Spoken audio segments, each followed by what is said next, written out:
Neihpuii Mizo Idol.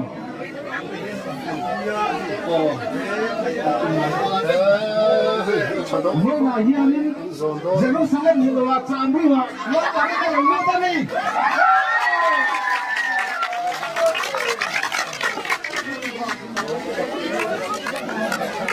Thì con cho tên chơi chủ Vanlalneihpuii như là một cái gì chủ đơn như là đây hay là chủ pa-2 thì con tổng là xe. Khawp cái zawn đó thì nhanh.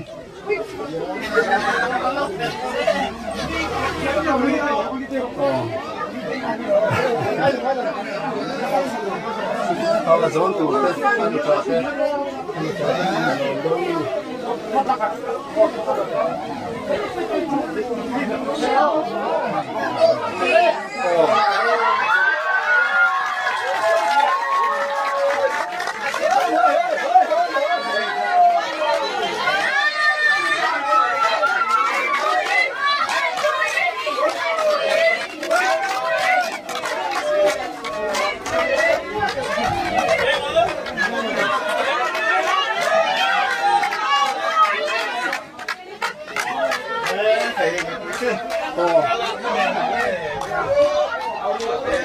Chẳng ta thiên đã sự hùng linh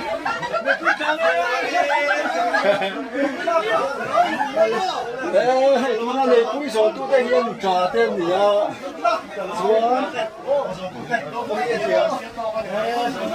Khawp chung à, thế là phía đâu tụi nó lại ô. Neihpuii là lúc nào mà làm gì á? Khawp là chơi chơi thôi đi.